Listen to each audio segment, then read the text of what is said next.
What's the most uncomfortable situation a nice guy has put you in? Met a nice guy over OKC a couple years ago. I gave him my number after we chatted for a bit and talked about possibly meeting.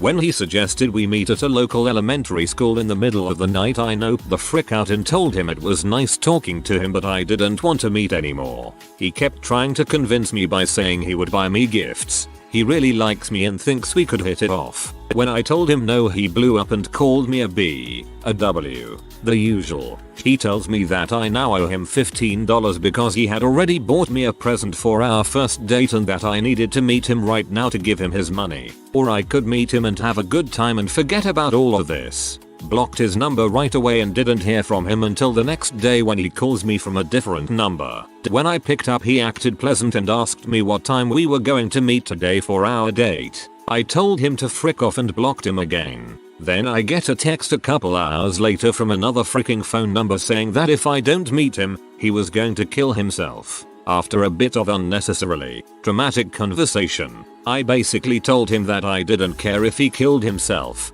He was psychotic and needed to leave me alone. I blocked him and forgot about it. Fast forward to about 6 months ago when I got a text from an unknown number. I knew exactly who it was when I read the text. I have $20 and a fun night planned for us. Want to meet sometime soon? Miss you. Blocked it. Changed my number. Never giving it out to a stranger again.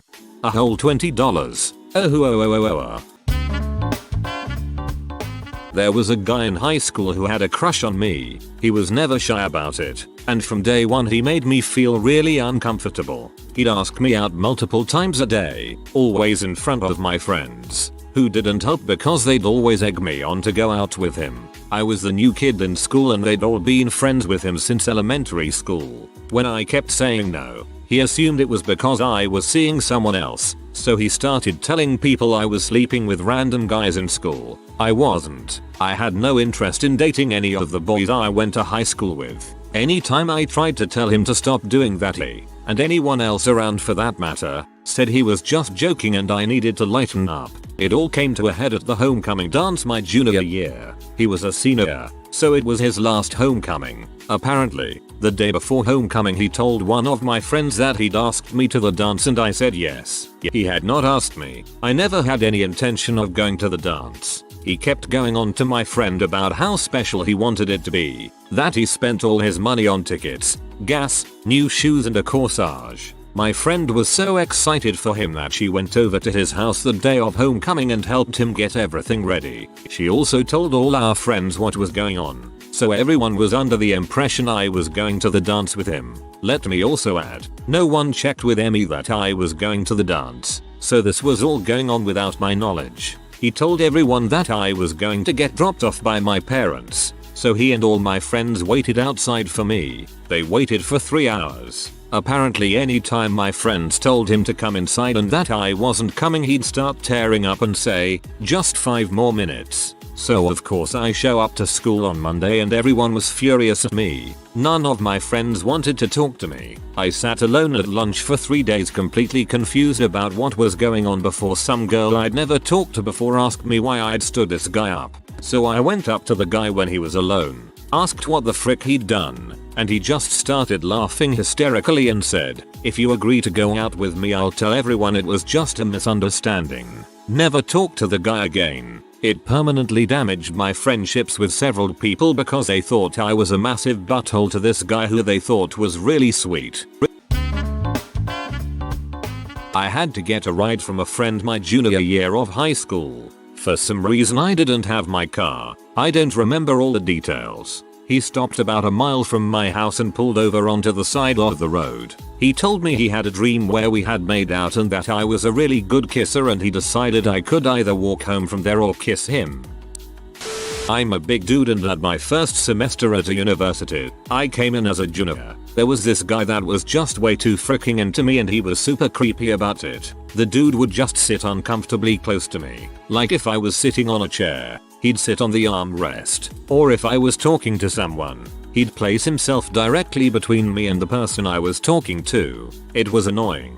He would always bring up discussions to make sure everyone in the room knew he was bi and ask everyone their orientation. and every dude would answer straight and he'd awkwardly flirt with me or some other dude. After months of this, we were playing ping pong and were getting in a stupid argument where he was just flat out wrong. It had something to do with game engines and pixel art. It was stupid. He would hate to admit he was wrong, but he decided this was a good point to show me he was able to accept defeat in an argument. He goes, "Shed, I have Asperger's. It's really hard for me to look someone in the eye. I can only do it if I am really mad at a person. Or if I really want to frick them. But don't worry, I'm not mad at you all," while staring right into my face. I just put my crap down and walked away. Okay, that Asperger's comment pissed me off the most about this. You do not weaponize a mental illness. Ugh. What is wrong with this dude? I was like 19 and working third shift at a gas station, casually sweeping the floor. The door opens and I hear that ding, so I look up and make eye contact with some guy. I can't explain what was going on in this guy's head, but it was like he thought it was some kind of slow-mo movie situation, and he staggered back, gasping and widening his eyes and staring at me. I am not the kind of person to notice this kind of stuff in other people. I felt like I was reading a scene from Twilight in my head. I went behind the checkout counter. He grabbed his Red Bull or whatever. He kept obviously looking at me in shock and shaking his head like he was trying to psych himself up for something. Ladies, you know that feeling when you know someone wants to catch your attention and talk to you but you're trying to keep it casual. Full stop. This went on for like 20 minutes and I couldn't accomplish anything because I'm waiting for this dude to check out. Anyway, so he walks up to the checkout super dramatically. I check him out. He stares the whole time and finally sighs, saying, "I never expected to see such a beautiful woman at a gas station. This is fate. You shouldn't be working here. I just can't help myself. I have to ask you to go out with me." I said, "Sorry, I have a boyfriend." He seriously looked enraged. He clenched his fists and gave me this overly dramatic scary look, grabbed his stuff, and stormed out the door. He moved his car so the bright headlights were facing the front of the store and sat there until the next customer came, probably an hour later. Honestly, I wasn't too scared. It was just like, really? I just wanted to finish my list of duties at this crappy gas station and live my life. But some joke concocted a bizarre dream scenario in his head and somehow that was my fault. Gotta love the sheer stupidity of thinking both that you're way too pretty to be here, but then being shocked and enraged that you could possibly have a boyfriend. What a nutcase. Nice guy said he was doing me a favor by trying to stick his hands down my pants, because he was the only one that would give me experience being the size I was. Jokes on him. I lost 65 pounds after that and turned my life around completely. Frick that noise. It doesn't matter how big you are, debauchery is never ever fricking justified. Had a very difficult, traumatic ending to a long-term, live-in engagement. He went to jail. I decided to go to Europe to backpack for the summer. Best friend, M, agreed to come along, and was very aware this was a post-breakup getaway, to clear my head and have fun. He flew out ahead of me to visit family. I arrived at the airport to see him waiting for me in Europe on bended knee, ring and flowers and all. I was furious, and that friendship was destroyed. Vacation was equal parts horrendously awkward and tense, and amazing, but ended with him drunkenly ranting about it all again in a hostel one night, ultimately becoming carnally and physically aggressive toward me, and a group of stranger hostel bunkies helping to quietly pack my stuff while he was finally passed out, and get me to the airport and home immediately. I haven't seen him since, about 8 years now. How can you possibly justify proposing after something like that, lol? Met a guy at a gathering at a mutual friend's place and ended up getting stuck talking to him all night. Night ends and I don't give it another thought. Couple weeks later he calls my house. I didn't give him my last name or phone number. Since he now has my number, he also knows my address and starts showing up at my house at weird times, sometimes with his equally creepy sister. Fast forward a few years, I haven't lived at home for at least a year. He shows up. Dad answers the door and just tells him I'm not in, not that I don't live there or anything. Later that same night, Dad lets the dog out for a pee before bed. Dog disappears into the backyard, chasing something she really wants to catch. Thinks it's a skunk or something until he hears the gate on the neighbor's fence open and close quickly. Dog has chased a person out of the backyard. My old bedroom window faced our backyard. We don't know for sure, but I think my dog chased that freaking creep out of our yard. Frick you, Adam. That's a good doggo. Drinking too much on a first date in order to stay over at my apartment and sleep on my couch, and then try to worm into my bed at 3 AM. Same thing has happened to me.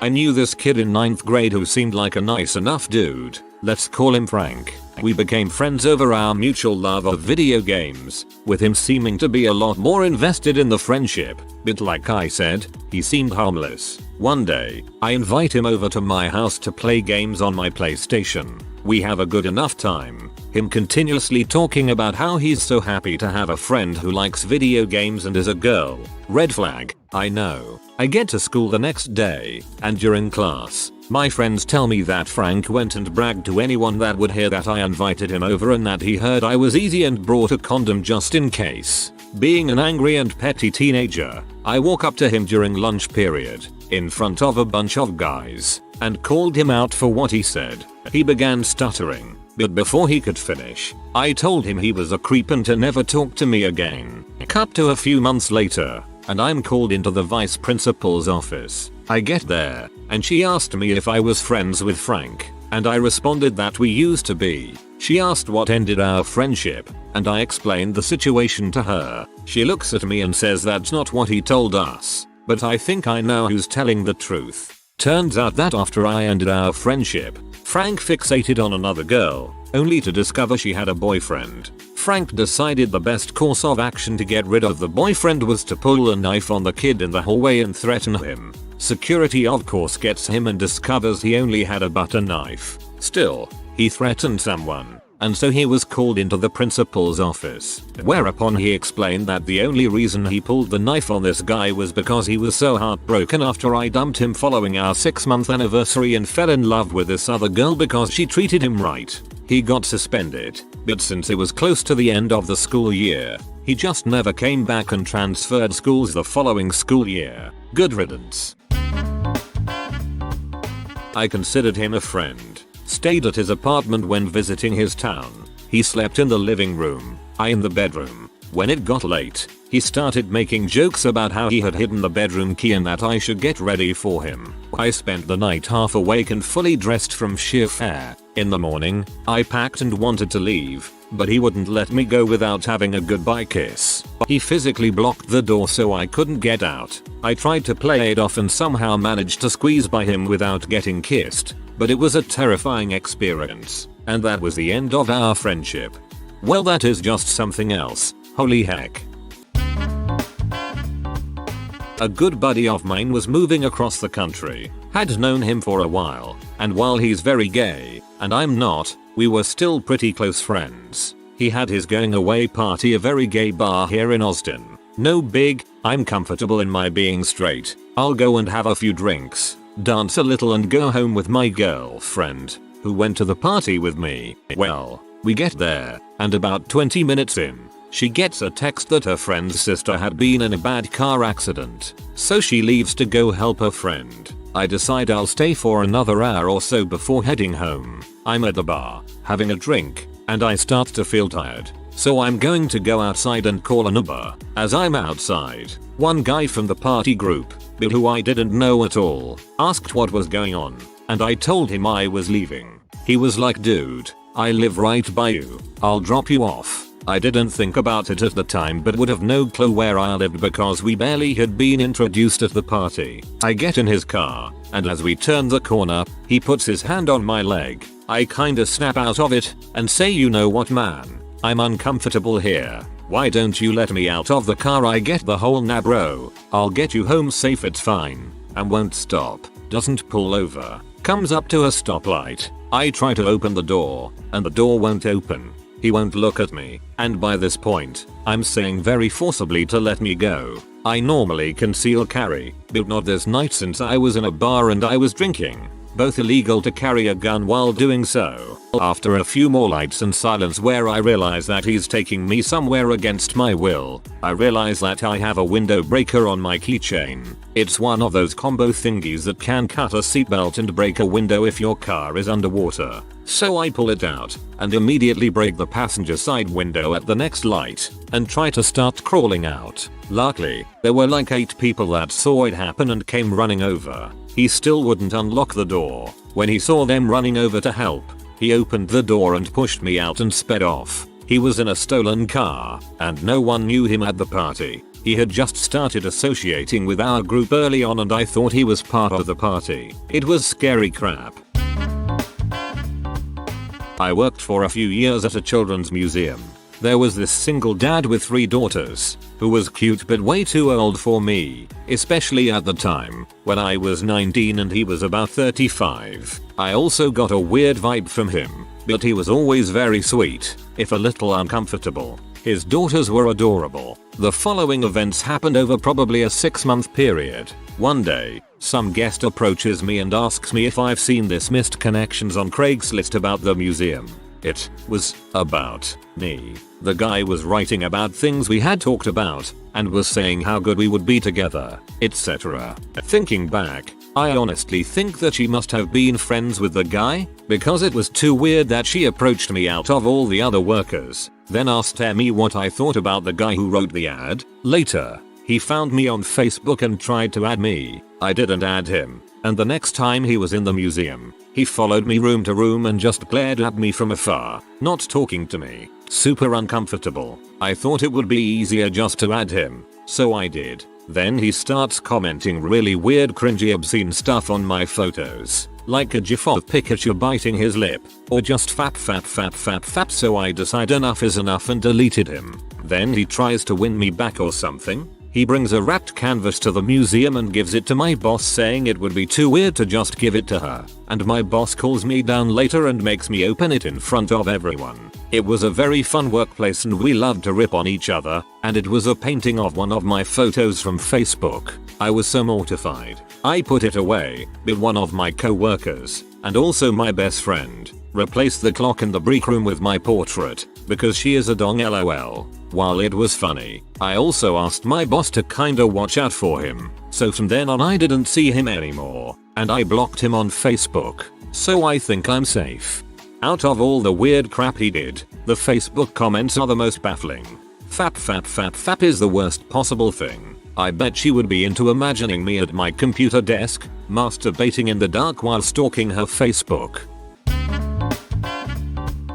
Nice guy from college, we're talking trench coat and fedora, fingerless gloves, pathetically sleazy smile, the whole shebang, in a tropical country, at that, who kept trying to talk to me even as I was clearly trying to do my homework. Now, I was okay with multitasking. I could do homework and listen and respond to him, but he wouldn't have it. Hey, Tuna, you know what? I really hate it when women, yes, not people, women, specifically, ignore me. I was dumbfounded but also really offended, so I shot back that I was listening to him, even if I wasn't looking at him. No, but when I'm talking to someone, I want them to look at me. Friend overheard this and went off on him faster than I did. He left me alone after that. Not as terrible as the other answers here, but that was my first real taste of it.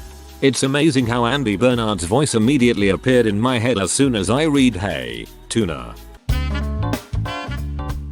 A co-worker gave me a ride to the train station because I had missed my bus when I was a trainee. It is a 10-15 minutes ride, and I thought it nice of him but did not think much of it. I thought he was just helping out. When we were still in the car, he then mentioned wanting to invite me for a drink one day, then offered me to drive me all the way back home. He was living near the train station we were heading to and it would have made a 45 minutes drive to get to my place. I declined because I felt uncomfortable, and because without traffic the train was actually more convenient for me. He mistaked my refusal for politeness or just outright ignored it and insisted, saying it was not bothering him to drive all the way here. At this point I did not care about him, I was just starting to get scared. He insisted and I had to argue and practically begged him to just drop me at the train station.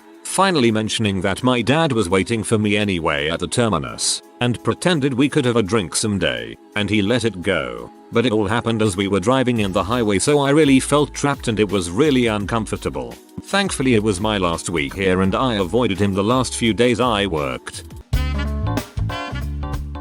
Let me sleep over because I lived an hour away and we'd been drinking. And he pulls the "Ole, you're really lucky I'm a nice guy. Most guys would force themselves on you right now but I don't because I'm nice. You're really lucky." Despite us having been normal platonic friends for a few months before this, and me having established a few times that I wasn't interested in anything else with him.